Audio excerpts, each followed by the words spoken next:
Hey, bonjour à tous, j'espère que vous allez bien. Je suis trop contente de vous retrouver. Ça fait très longtemps que j'ai pas tourné une vidéo. Si vous avez vu celle que j'ai postée là dernièrement, vous savez que la dernière vidéo que j'ai tournée, ça date d'avant l'été. Donc ouais, ça fait un petit moment. Et je vous avais laissé en vous expliquant en fait qu'avec mon chéri on avait décidé de recommencer les essais bébés. Mais bon, du coup j'ai pas non plus une grande annonce à vous faire puisque vous avez tout deviné en lisant le titre. Donc oui, je suis enceinte. Voilà. Je n'en reviens toujours pas. En fait, ça me fait très bizarre de vous annoncer ça là comme ça parce que moi-même j'ai toujours du mal à y croire. Enfin bref. Du coup, je voulais revenir avec vous sur les événements précédents. Donc, je vais vous parler de mon premier trimestre puisque voilà, j'ai attendu que le premier trimestre passe avant de faire cette vidéo. Ce qui est normal, je pense que voilà, on sait qu'au premier trimestre il peut se passer tellement de choses et même après, hein, avec mes expériences, je sais très bien que rien n'est sûr jusqu'à la naissance et même après la naissance. Mais quoi qu'il arrive, le premier trimestre est quand même un certain seuil de sûreté. Donc, comment je pourrais commencer cette vidéo? Comment vous dire? Donc on a commencé les essais bébés au mois de mai, voilà, sans pression. Vraiment, on s'est dit, allez, on va commencer et puis on verra bien ce qui arrivera. Et honnêtement, avec mon chéri, on s'était dit, de toute façon, comme si ça allait arriver encore une troisième fois du premier coup, puisque avec mon aîné, donc mon bébé ange, c'était dès le premier cycle. Pour Jade, c'était la même chose. Et là, on s'est dit, ça m'étonnerait que ça arrive encore une troisième fois, puisque voilà, provoquer une grossesse, c'est... On croit que c'est simple, que c'est facile, mais en fait c'est un truc tellement puissant qui se passe dans le corps d'une femme, une association chimique vraiment puissante, qu'en fin de compte c'est pas si simple que ça de tomber enceinte. Donc voilà, on a commencé les essais bébés au mois de mai, voilà, on a continué notre petite vie tranquille, voilà, comme si de rien n'était, sans pression, sans penser à rien. Et moi, comment vous dire que dans ma tête, pour moi il était tellement impossible que ça refonctionne directement, et bien que je me suis dit, non, de toute façon ça n'a pas marché. Voilà, j'étais persuadée que ça n'avait pas marché. Au bout d'une semaine, j'ai dit à mon chéri, ouais, je pense que ça n'a pas marché, c'est sûr, etc., etc. Les semaines passent. Et voilà, moi je continue ma petite vie, je m'occupe de Jade, je l'emmène à la crèche, je fais mes tâches quotidiennes, mon shopping quotidien, je fais mes Insta Stories quotidiennes sur Instagram, etc. Et petit à petit, j'ai commencé à sentir quelques petits indices, sans pour autant me dire que j'étais enceinte, puisque comme je vous dis, moi j'étais persuadée que ça n'avait pas marché. Pourtant, j'avais quand même quelques signes du style, je mangeais 2 fois plus.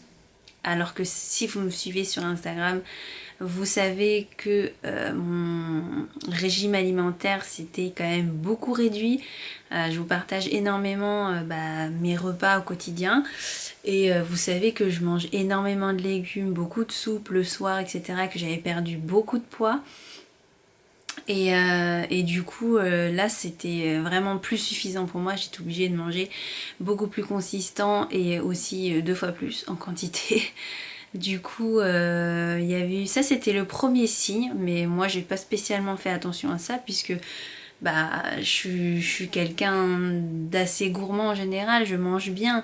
Donc du coup, le fait de me relâcher sur la nourriture, sans excès bien sûr, mais manger en plus grosse quantité, ça m'a pas choqué plus que ça, puisque de toute façon, c'était un peu un sujet de discorde entre mon chéri et moi, c'est qu'il trouvait que j'avais trop maigri et qu'il souhaitait qu'une chose, c'était que j'augmente mes rations de repas. Donc ça s'est fait naturellement et j'ai pas du tout... Enfin pour moi ça m'a pas du tout fait penser au fait que j'étais probablement enceinte.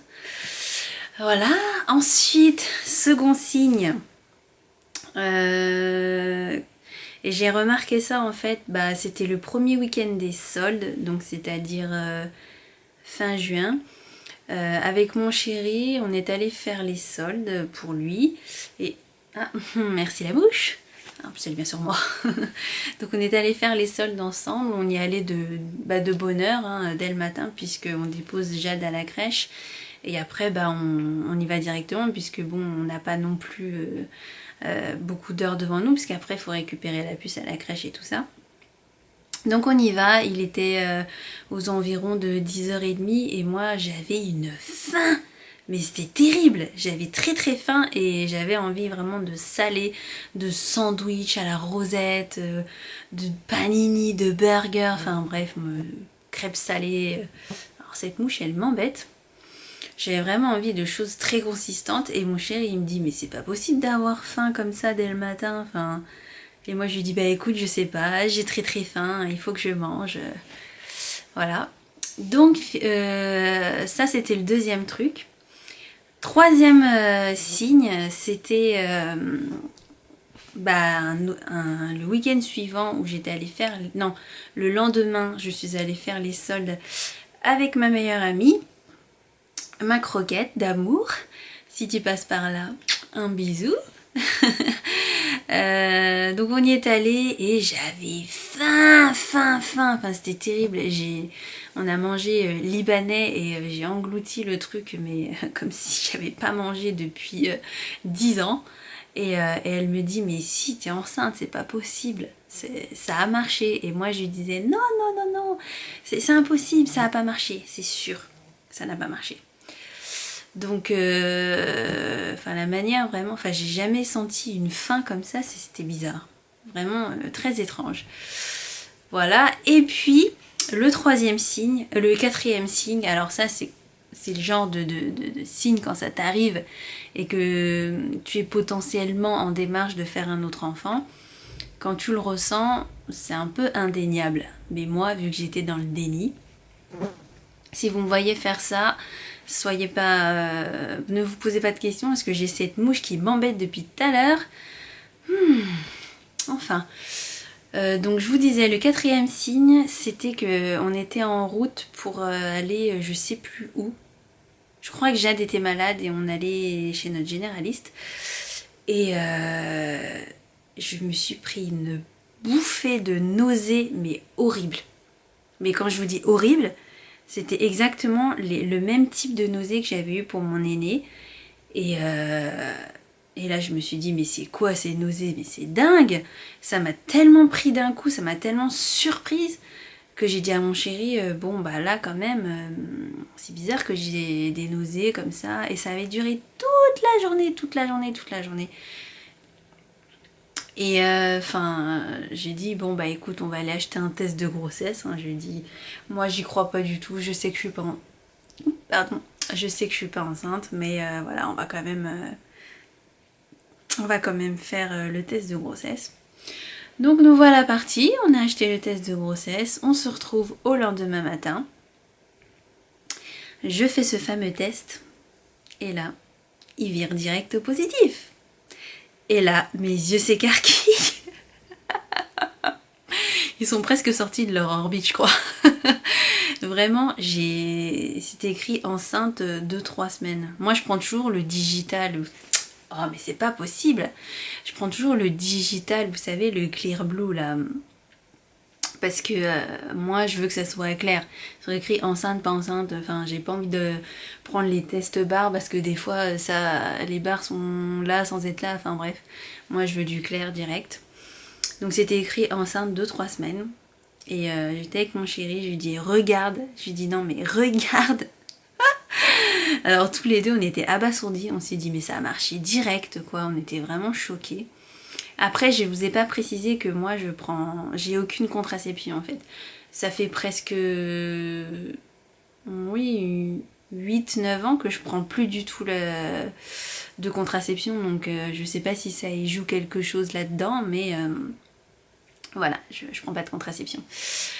Donc nous voilà, on se retrouve avec un test positif. Moi, encore dans le déni, je me suis dit, bah ça se trouve, il y a eu un bug. Moi, je pense pas que je suis enceinte, je suis pas enceinte. Après, mon chéri m'a dit, bah écoute, c'est simple, on va aller faire la prise de sang, et puis comme ça, on sera fixé.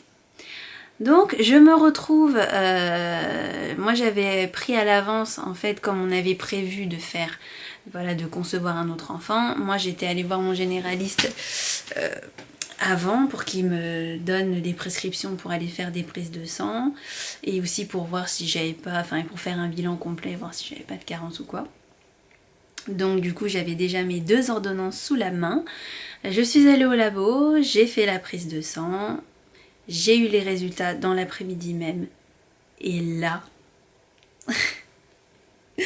je pouvais plus être dans le déni.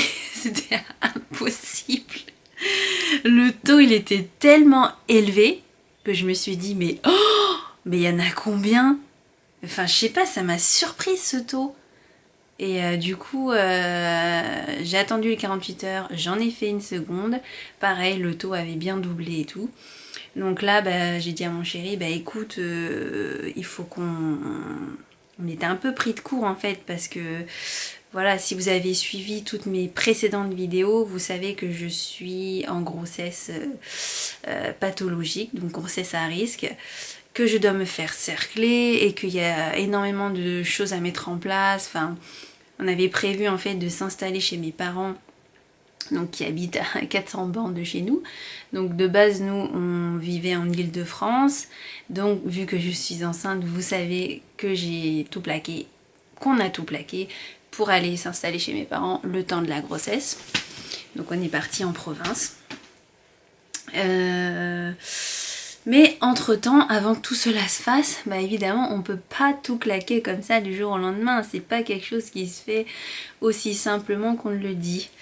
La première chose que j'ai fait, c'est déjà de contacter ma gynéco qui était en vacances, malheureusement elle n'était pas là, mais j'ai quand même pu avoir rendez-vous avec la chef de service qui s'était déjà occupée de moi, elle me connaissait très bien, elle m'a tout de suite donné un rendez-vous, j'ai pu la voir, je lui ai montré les prises de sang, elle m'a dit que c'était vraiment très bien, au niveau du taux très rassurant, on a fait une petite écho. Et dans cet écho, évidemment c'est très très tôt, donc on voyait rien du tout, à part un œuf qui était placé au bon endroit dans l'utérus, qui avait l'air d'être bien fixé. On voyait même pas, je sais plus comment ça s'appelle, au début c'est pas l'embryon, c'est un nom spécifique. Je me souviens plus du terme exact, mais on voyait vraiment rien, c'était un œuf et dedans c'était tout vide, il n'y avait rien du tout. Donc sur ça elle nous a rassurés, elle nous a dit que c'était normal, que c'était vraiment beaucoup trop tôt et que de toute façon vu le taux que j'avais, c'était vraiment très rassurant, très encourageant. Ensuite elle m'a fait un long courrier qu'elle a envoyé à mon gynéco,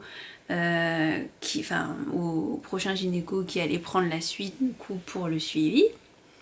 Et ce que je ne vous ai pas dit, c'est qu'en fait, au mois de février, On a rencontré le gynéco qu'on avait choisi, ça s'était extrêmement bien passé, on a pu vraiment expliquer notre histoire, notre cas, et on est vraiment tombé sur un obstétricien qui est vraiment super, très à l'écoute, très doux, très gentil, c'est un homme.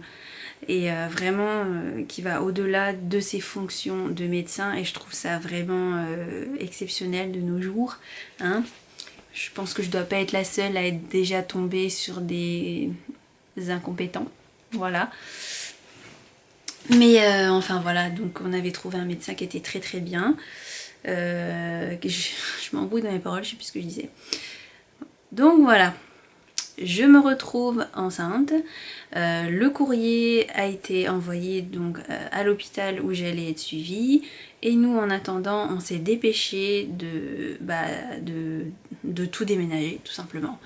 Donc nous sommes partis de la région parisienne en catastrophe. Donc pour vous dire, fin juin, on apprend que je suis enceinte. Mi-juillet, on est parti. Voilà, puisque c'est quand même assez urgent, parce que moi je peux pas, voilà, sachant que je suis en grossesse à risque, on pouvait pas se permettre d'attendre et de prendre notre temps, donc on a fait les choses vraiment dans la rapidité et de façon efficace, je dirais, parce que le déménagement a été très très lourd, mais je vous en parlerai pas dans cette vidéo. Là aujourd'hui le sujet c'est vraiment cette grossesse surprise. Donc voilà, on se retrouve donc en province chez mes parents. Ils m'ont installé ma chambre, enfin notre chambre. Jade a la sienne aussi, juste à côté de la nôtre. Tout est très bien installé. Je vous ferai un petit room tour, je pense une vidéo room tour pour vous montrer un peu à quoi ma super chambre ressemble. Et voilà, donc j'ai pris mes petites notes pour être sûre de rien oublier, parce que bon, j'ai déjà tourné en fait une première vidéo, mais j'avais oublié tellement de choses que je me suis dit non, je peux pas publier celle-ci. Donc voilà, on se retrouve en province chez mes parents. Jusque là tout va bien, l'été passe, tout va bien. Enfin, j'ai rien de particulier. J'ai vu mon obstétricien une fois. C'était au mois de... C'était fin juillet. Voilà, oui, je l'ai vu fin juillet. Tout allait très bien, voilà. Rien à signaler au niveau de la grossesse. On avait bien un embryon, un cœur qui bat. Enfin, tout est très bien. Donc, lui, ce qu'il avait à me dire, c'est tout simplement... que je pouvais rester, pas être allaitée tout de suite, puisque pour l'instant il n'y a aucun signe qui montre qu'il y a des problèmes dans la grossesse, mais qu'à partir du cerclage, évidemment, là je serai mise au repos. Mais en attendant, il n'y a aucune raison, je peux continuer de vivre normalement. Donc c'est ce que j'ai fait, j'ai vraiment profité des quelques semaines, je dirais, que j'avais,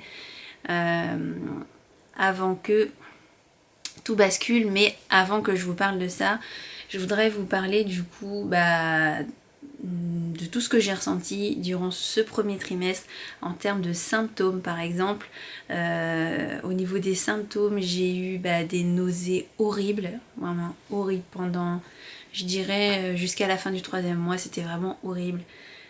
H24, du matin au soir, pendant la nuit, enfin c'était, bref, l'horreur.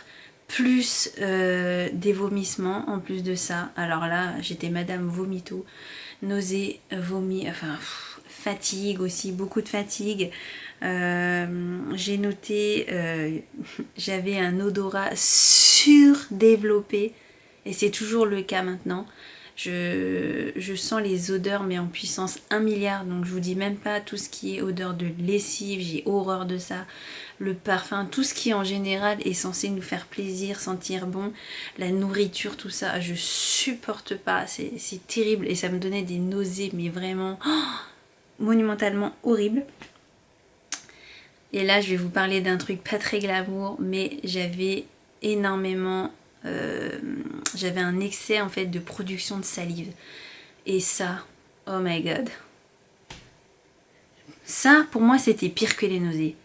Parce que je peux vous dire que cracher, je faisais que ça. Cracher, cracher. Plus je crachais et plus j'en avais. Et même pour mon entourage, c'était vraiment dégoûtant parce que je passais mon temps à cracher et même pour moi, je me sentais mal parce que je me disais ah mais c'est dégueulasse ce que je fais, mais je pouvais pas faire autrement en fait. J'avais vraiment trop de salive, c'était horrible. Heureusement, fin du 3e mois, ce symptôme a disparu, tant mieux. J'avais des hauts le cœur aussi, mais vraiment des hauts le cœur de malade. Bah forcément, un nausée, vomissement, les hauts le cœur, tout ça, ça va ensemble. Beaucoup de palpitations, et encore aujourd'hui. Ça c'était très incommodant, ça m'a inquiétée au début, donc je suis allée voir ma généraliste, je lui en ai parlé. Elle m'a fait passer un électrocardiogramme pour s'assurer voilà que il n'y avait rien qui se cachait en dessous, puisque quand on est enceinte, on est beaucoup plus sujette à faire des phlébites, enfin voilà, des choses de genre. Elle m'a parlé d'un autre truc aussi, mais je me souviens plus.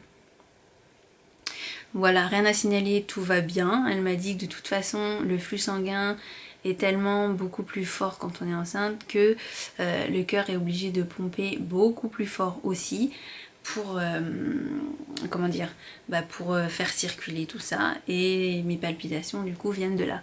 Mais c'est vraiment pas agréable parce que j'entends mon cœur battre, mais vraiment très très fort, je l'entends. Et j'ai l'impression qu'il va sortir de ma poitrine. Mais bon, heureusement c'est pas en continu, hein, mais quand ça arrive, c'est pas agréable. Ensuite, les yeux très secs aussi. Et ça c'est un nouveau symptôme parce que j'ai pas eu ça ni pour ma première grossesse, ni pour Jade. Vraiment les yeux secs qui piquent, impossible de rester devant un écran, très très difficile. Vraiment, j'étais obligée de limiter les écrans tous les jours parce que il m'était impossible. Même lire un livre, ça me faisait mal aux yeux. Du coup, c'était un peu incommodant pour moi, mais bon, heureusement quand même que j'étais pas encore alitée et que j'ai pu profiter de pas être trop devant les écrans, mais c'est quand même assez pénalisant. Ensuite, les cheveux méga secs. Alors là, ça ne se voit pas forcément. Là ça commence à aller un petit peu mieux, mais pendant ce premier trimestre c'était une horreur. Je les perdais mais par milliers. Vraiment d'ailleurs je sais pas si ça se voit, si ça va se voir. Vous voyez, là c'était plein de baby hair que j'avais réussi à faire repousser, sauf qu'en fait ils sont tous tombés, vous voyez. Là j'ai plus de cheveux. Si je m'attache les cheveux, vous allez voir tout de suite que j'ai plus de cheveux. Donc voilà, il va falloir que je refasse des cures et tout ça après la grossesse pour que ça repousse. Enfin exactement ce que j'ai fait pour mes 2 autres grossesses, hein, ça s'était passé exactement de la même façon. Donc voilà, je m'inquiète pas, je sais que ça va repousser. Heureusement, parce que j'ai pas envie de rester avec ce trou, hein, non merci. Ensuite, qu'est-ce que j'ai eu d'autre? Alors, nouveau symptôme ça, le goût de l'eau. Vous savez, moi je suis quelqu'un qui a beaucoup de mal à boire de l'eau, j'aime pas l'eau. Même si ça n'a pas forcément de goût. Mais là, je sais pas pourquoi, mais je trouve que l'eau est super bonne, a un goût mais genre trop bon, style du coca. Enfin, je sais pas comment vous dire, mais du coup tant mieux parce que c'est très important de vraiment bien boire pendant la grossesse. Et du coup je buvais énormément, je bois toujours énormément, un peu moins maintenant, mais sur ce premier trimestre je buvais vraiment beaucoup. Parce que vraiment, je trouvais que l'eau était c'était trop bon et j'étais accro. Je trouvais ça trop bon. Et vraiment bizarre, hein, parce que moi qui a beaucoup de mal à boire ne serait-ce qu'un verre d'eau, là, aucun problème. Voilà, je pense que j'ai fait le tour en ce qui concerne les symptômes. J'espère que j'ai pas oublié. Petite astuce, quand j'avais des très fortes nausées, alors je sais pas du tout si ça va marcher pour vous, hein, mais en tout cas moi ça a marché pour moi. Quand j'avais des fortes nausées, je prenais un verre d'eau avec du jus de citron. Alors je sais, c'est très bizarre. En principe, quand on a des remontées acides ou des trucs du genre, c'est pas vraiment le truc à faire. Mais moi, franchement, ça me soulageait. Ça ne les faisait pas disparaître, mais ça me soulageait vraiment beaucoup. Et aussi, ça c'est le truc vraiment... Je sais pas comment ça m'est venu à l'idée, mais quand c'était les grosses crises de nausée et que le citron ça calmait pas, et ben la parade que j'ai trouvée c'était les carambars au coca. Alors mon chéri m'avait acheté un petit paquet, petit paquet de la taille de mon bloc-notes là, avec plein de mini carambars. Et je prenais tous les carambars au coca et c'était que ça qui arrivait vraiment à couper un peu la nausée et faire en sorte que ça soit plus supportable. Voilà un peu moi comment j'ai réussi avec ces fameuses nausées. En tout cas, je suis bien contente qu'elles aient disparu parce que je déteste avoir la nausée. Alors là, la nausée, non merci. Ensuite, en termes de kilos, sur ce premier trimestre, j'ai pris 6 kilos. Alors, 6 kilos, je trouve ça énorme. Pour juste 3 mois de grossesse, je trouve ça énorme. Mais voilà, c'est pas plus mal que ça parce que mon chéri, mon entourage, mes amis, ils sont très contents de voir que j'ai repris du poids et que j'ai regrossi un petit peu. Je dois bien avouer quand même que sur les dernières semaines, en regardant des photos que j'ai pu prendre avant l'été, c'est vrai quand même que je me trouvais maigre, oui, j'ose le dire, je me trouvais maigre, mais sur le moment je me rendais pas compte, je trouvais ça, enfin moi je me trouvais bien, mais mon entourage m'ont bien fait comprendre que non, enfin là je fais 1m70, je faisais 52 kilos sur la fin, donc avant de tomber enceinte, et je reconnais que c'est très peu, donc maigrir c'est bien, mais il faut faire attention. Voilà, de ne pas aller dans l'excès, et je pense que après la grossesse, bien sûr, je referai une perte de poids, ça c'est sûr et certain, mais je m'arrêterai à 55 kilos, je pense. Voilà, 3 kilos de plus, c'est très bien. Voilà, en ce qui concerne tout ce qui est symptômes, etc. Qu'est-ce que je peux vous dire d'autre? Ah oui, donc j'étais en train de vous dire que j'avais vu une seule fois mon gynécologue quand je suis arrivée au mois de juillet. Ensuite, lui, il m'a dit qu'il était en congé, donc il était en congé pendant 15 jours et qu'à son retour de congé, on allait mettre le cerclage. Donc moi j'étais très confiante puisque tout allait très bien, le bébé bougeait très bien, bon, je le sentais pas encore mais il bougeait très bien, bon moi je crevais avec mes symptômes mais voilà, grosso modo tout allait bien pour nous jusqu'à ce que je commence à avoir des petits saignements. Et comment vous dire, quand j'ai commencé à saigner, alors quand je vous dis des saignements, c'est pas grand chose Au début c'était vraiment des mini traces de rien du tout. Et justement quand j'avais vu mon gynéco fin juillet, je lui ai dit que j'avais des petits saignements et lui il a dit que c'était pas très grave, qu'au début ça pouvait arriver, et puis que de toute façon à l'auscultation il n'y avait rien du tout, donc voilà, il n'y avait pas lieu de s'inquiéter. Par contre, vu qu'il partait en congé, il m'a bien dit si jamais les saignements ça recommence, enfin si ça s'amplifie ou si ça revient, parce que ça s'était un petit peu arrêté entre temps, et il fallait que j'aille tout de suite aux urgences, que je n'attende pas, que je n'ai pas peur d'y aller, parce que c'est vrai que souvent on culpabilise, vous savez, de se rendre aux urgences parce qu'on a peur d'y aller pour rien, de déranger ou autre. Moi il m'a bien dit 100 égale urgence, même si c'est juste une mini trace, je dois aller aux urgences. Donc j'ai bien imprimé ça dans ma tête. Et quelques jours après ce rendez-vous, donc quelques jours, genre une semaine, moi je me croyais tranquille, sauf que j'ai commencé à avoir de nouveau des pertes de sang, mais c'était beaucoup plus important. Alors c'était pas comme si j'avais mes règles, bien sûr, mais c'était genre, je sais pas comment dire, c'était des traces claires quoi. C'était pas du sang rouge, heureusement, parce que alors là je serais tombée dans les pommes, je crois. Quand je vous dis que quand je suis enceinte, j'ai tendance à paniquer et à stresser assez vite. Et quand j'ai vu ce sang en plus, c'était assez compliqué puisque mon chéri travaillait encore en région parisienne à ce moment-là. Donc moi j'étais seule chez mes parents avec Jade. Donc le fait qu'il soit pas là et que je doive aller aux urgences sans lui, ça m'a vraiment mis un coup au moral. Mais bon, j'ai tenu bon, on y est allé. Et là, le verdict tombe. On m'annonce que mon col s'est énormément rétréci, qu'ils ne savent pas si ils vont me faire ou pas le cerclage finalement, puisque j'avais perdu beaucoup trop de col et que du coup j'étais vraiment en gros, les prochaines 24 heures vont nous indiquer si oui ou non. Avant que ma caméra ne coupe, j'étais en train de vous dire que du coup, j'étais arrivée aux urgences et qu'on m'avait annoncé que mon col s'était énormément rétréci. Donc, je vous explique même pas dans quel état émotionnel j'étais. J'avais l'impression que le cauchemar recommençait, que j'allais perdre de nouveau un autre enfant. Dans ma tête, j'étais persuadée que c'était terminé parce que vraiment, on me l'a dit d'une façon assez sérieuse, que j'avais vraiment perdu beaucoup de col et que mon col était en mouvement et que du coup j'étais à la limite en fait de l'acceptable pour avoir le droit à la pose d'un cerclage, puisque si vous avez plus de col, les cerclages ça sert à rien, enfin on va pas poser un cerclage s'il n'y a plus de col, ce qui est logique.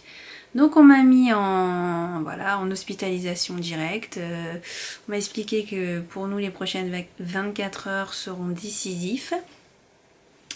Comment vous dire que la nuit a été très difficile, on m'a donné des cachets même pour que je puisse me détendre, me déstresser. Enfin vraiment l'équipe sur qui je suis tombée était vraiment adorable, d'une gentillesse extrême, mais vraiment ça je peux vous dire que ça aide, mais alors ça aide tellement quand vous n'êtes pas bien de tomber sur des personnes qui ont de l'empathie pour vous, que sont des personnes vraiment qui font leur travail avec leur cœur, et ça franchement je ne pourrais que les remercier vraiment.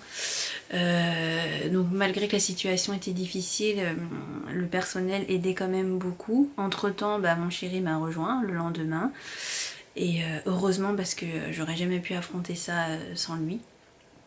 Donc je suis restée 3 jours au total hospitalisée.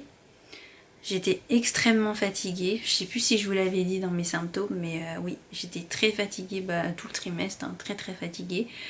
Et épuisée aussi émotionnellement, j'avais beaucoup pleuré, beaucoup inquiété, stressée, tout ça. On n'a pas voulu retoucher au col pendant ces 3 jours parce qu'ils ne voulaient pas le stimuler davantage et ils voulaient pas, voilà. Puis comme j'étais toujours là et que j'avais pas accouché, voilà, pour eux ils se sont dit c'est que voilà, c'est bon signe. Donc on touche pas au col, on fait juste des dopplers pour voir si bébé va bien. Bébé va très bien. Qu'est-ce qui s'est passé ensuite? Oui, on savait pas si on allait me laisser ressortir ou non. Donc la seule solution pour le savoir, c'était de faire une écho du col. Donc c'est ce qu'on a fait, contrôle du col, et là, surprise. Mon col était à une longueur plus qu'acceptable. C'est très long, bien tonique et tout ça. Donc grosse surprise, et là on n'y croyait pas trop, enfin on s'est dit ah bon et tout. Et même l'interne qui me l'a fait était tellement surprise qu'elle est allée chercher du coup la première écho qui avait été faite, et en fait sur cette écho là il s'avère que comment dire, que l'image en fait était vraiment pas nette, qu'on voyait pas grand chose, et qu'au final ça a peut-être pu fausser la longueur qui a été prise. Mais on pouvait pas nier quand même que mon col avait bougé, puisque entre mon rendez-vous que j'avais eu avec mon gynécologue et mon hospitalisation, j'avais quand même déjà perdu de la longueur. Donc eux ils ont gardé ça en place. Je suis rentrée à la maison avec pour consigne de commencer immédiatement l'allaitement sans plus tarder, puisque de toute façon on était déjà en alerte. Eux ils allaient voir de leur côté, puisque mon médecin il revenait dans une semaine, donc ils se sont dit qu'ils allaient voir directement avec lui pour le cerclage, voilà, savoir si on avançait la date, comment ça se passe. Je suis désolée. Comment ça se passe tout ça. Donc j'ai attendu une semaine, mon médecin m'a appelé, voilà, il m'a dit que du coup il m'appelait pour mettre en place le cerclage, et voilà, donc là il m'a appelé le lundi et moi je me suis fait cercler le vendredi même, donc voilà, ça a été très rapide. Voilà un petit peu pour ce premier trimestre. Voilà, je vais pas aller plus loin puisque du coup je vous ferai une vidéo à part en ce qui concerne la pose du cerclage, parce que je vous ai parlé d'une grossesse vécue avec un cerclage, mais je vous ai jamais parlé encore de comment ça se passe le jour J, ce qu'on fait, ce qu'on ressent, etc. Donc ça sera le sujet de la prochaine vidéo. Voilà, j'espère en tout cas que cette vidéo vous aura fait plaisir. Voilà, je suis trop contente de pouvoir partager cette grossesse avec vous. Même si voilà, il y a déjà des péripéties, même si j'ai été alitée beaucoup plus tôt que prévu, c'est vrai que ça a été quand même assez violent, puisque pour moi, je m'étais dit, c'est bon, à partir de début septembre, je serai alitée, mais finalement non. Pas du tout, non, non, non. Beaucoup plus tôt, mais bon, c'est pas grave. L'essentiel, c'est que tout aille bien, que les choses aient été faites et que finalement, mon col est très bien au lieu d'être très mal. Donc, tant mieux. Voilà, je suis vraiment trop contente de pouvoir partager cette aventure avec vous. J'espère pouvoir faire des vidéos régulièrement.